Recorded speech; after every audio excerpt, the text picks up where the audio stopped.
Hukum puasa baru saja turun pada tahun kedua Hijriah di kota yang kini menjadi cahaya Islam, Madinah.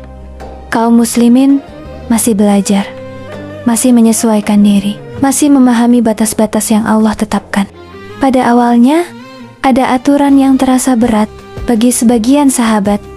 Jika seseorang telah berbuka, lalu ia tertidur sebelum makan atau sebelum menunaikan Isya, maka ketika ia bangun, ia tidak boleh lagi makan dan minum hingga maghrib esok harinya. Dan jika ia tertidur sebelum berbuka sama sekali, maka malam itu berlalu tanpa seteguk air pun.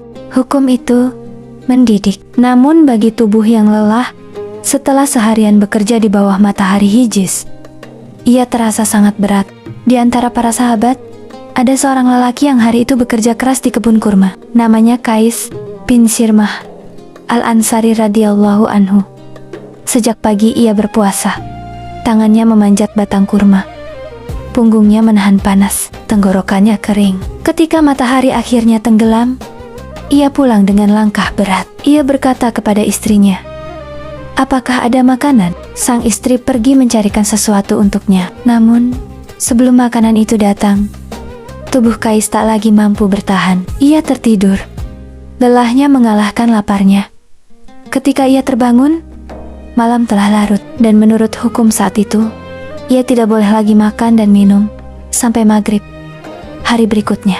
Maka keesokan harinya, ia berpuasa dalam keadaan belum makan sejak hari sebelumnya. Tubuhnya tak bertenaga, namun ia tetap memilih taat akan perintah Allah.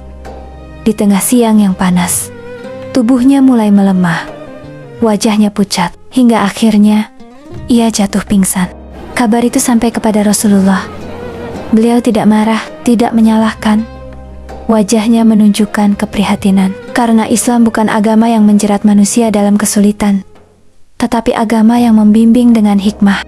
Tak lama kemudian, turunlah ayat yang membawa keringanan. Allah berfirman dalam Al-Quran, Surah Al-Baqarah, ayat 187. Dihalalkan bagi kalian pada malam hari bulan puasa bercampur dengan istri-istri kalian. Maka sekarang campurilah mereka dan makan minumlah hingga jelas bagi kalian benang putih dari benang hitam, yaitu fajar. Ayat itu turun seperti embun di padang pasir, memeluk raga-raga yang lelah, membuat lega hati para sahabat dan sebagian warga Madinah. Sejak saat itu, kaum muslimin diperbolehkan makan dan minum sepanjang malam hingga terbit fajar, meskipun mereka telah tertidur sebelumnya.